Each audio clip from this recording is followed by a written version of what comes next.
রাহুলকে খুঁজে বের করে বাড়িতে ফিরিয়ে আনলো রাহি। সম্পূর্ণটা জানতে ভিডিওটাতে একটি লাইক করে প্রথম থেকে শেষ পর্যন্ত দেখতে থাকুন।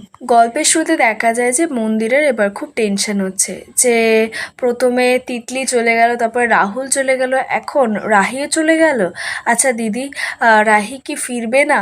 কি হবে বলো তো, কোনো কি বিপদ হবে নাকি? তখন সুজাতা বলছে যে তুই যেগুলো বুঝিস না সেগুলো নিয়ে কথা বলবি না, আর এসব অলক্ষণে কথা বলিস না। তখন তথাগত বলছে আমি আমার রাহিমাকে চিনি, ও ঠিক বাড়ি ফিরবে, ও পালিয়ে যাওয়ার মেয়ে নয়, ও তিতলিকে খুঁজতে গেছে, ও ঠিক তিতলিকে নিয়েই ফিরবে।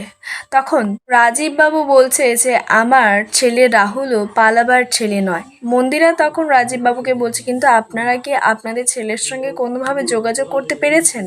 রাহুলের দাদু তখন বলছে যে ওর ভাই বোনেরা তো গেছে, ওরা ঠিক খুঁজে আনবে। তো মন্দিরা জানায় যে ওদের জন্য আর কতক্ষণ অপেক্ষা করব আমরা, এতক্ষণ তো অপেক্ষা করা সম্ভব নয়। তাই ও ঠিক করে যে যাতে একটু যদি পুলিশকে খবর দেওয়া হয়।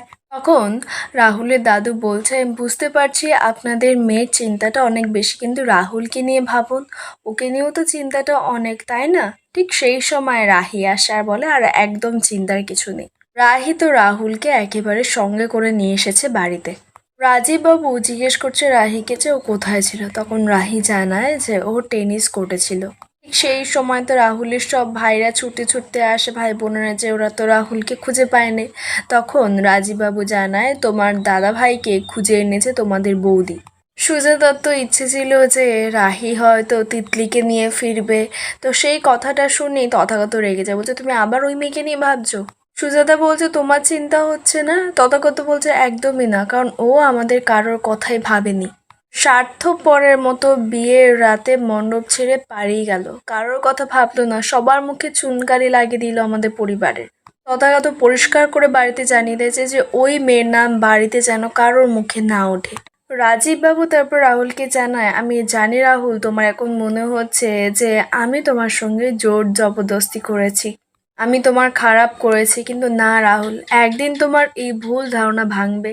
তখন তুমি আমার প্রশংসা করবে যে বাবা তুমি যে সিদ্ধান্তটা নিয়েছিলে একদম ঠিক সিদ্ধান্ত নিয়েছিলে। রাজীব বাবু সময় দেখে বলছে যে ভোর হতে চললো, তো এবার তো রাহির বিদায়ের ব্যবস্থা করতে হবে। তাই ওর বাবা মাকে জানায়। রাহি তারপরে রাজীব বাবুকে জানায় যে আঙ্কেল আমি আপনার সব কথা রেখেছি, তাই এবার আমি, তো এবার এই বলে তো চুপ হয়ে যায় রাহি। রাজীব বাবু বলছে কি এবার তুমি কি বলো? তখন রাহি জানায় যে ও এবার থেকে এখানেই থাকতে চায়। রাজীব বাবু শুনে অবাক, বলছে তুমি এসব কি বলছো? হ্যাঁ, বিয়ের পর কেউ কখনো মেয়ে বাপের বাড়ি থাকে নাকি? তোমার এখন গোত্র পরিবর্তন হয়েছে, নতুন দায়িত্ব পেয়েছো তুমি, এখন তা সেই দায়িত্ব পালন করবে না? রাহি স্পষ্ট করে জানায় যে দেখুন আঙ্কেল, আপনার ছেলে তো বিয়ে করে কাউকে কিছু না জানিয়েই চলে গেছিল, তো আজকে নয় আমি খুঁজে নিয়ে এসেছি, আর কালকে যদি আবার এরকম করে তখন?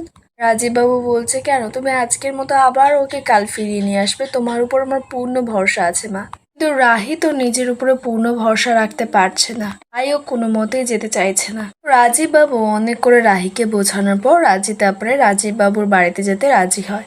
এরপরেই তো ঋণ শোধ করার নিয়ম আসে। তো রাহি বলে আমি এই নিয়ম কখনোই মানতে পারবো না, কারণ মা বাবার ঋণ কখনোই শোধ করা যায় না আর না যাবে। তথাগত তারপরে রাহুলের কাছে গিয়ে আবদার করে আর অনুরোধ করে যাতে ও তিতলিকে ভুলে গিয়ে রাহির সঙ্গে যেন ঠিক মতো সংসারটা করে, তিতলির রাগটা যেন রাহির উপরে না উপড়ে দেয়। রাহুল তো প্রথমে চুপ করেছিল, এবার তথাগত রাহুলকে ডাকতে রাহুল তখন বলছে যে আমি চুপ করে আছি বলে এই নয় যে আমি এই বিয়েটাকে মেনে নিয়েছি।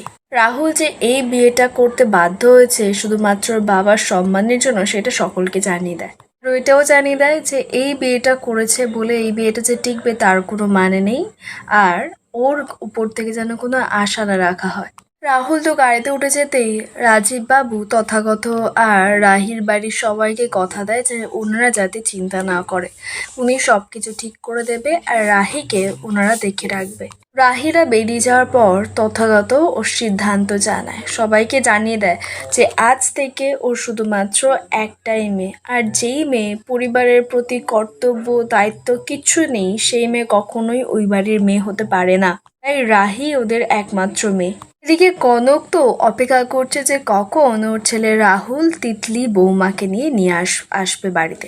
আর তো তর্স হয়েছে না কনকের। তখনই একজন গার্ড এসে খবর দেয় যে আপনার ছেলে বৌমাকে নিয়ে চলে এসেছে। তো কনক তো ছুটে যায় বরণ করতে।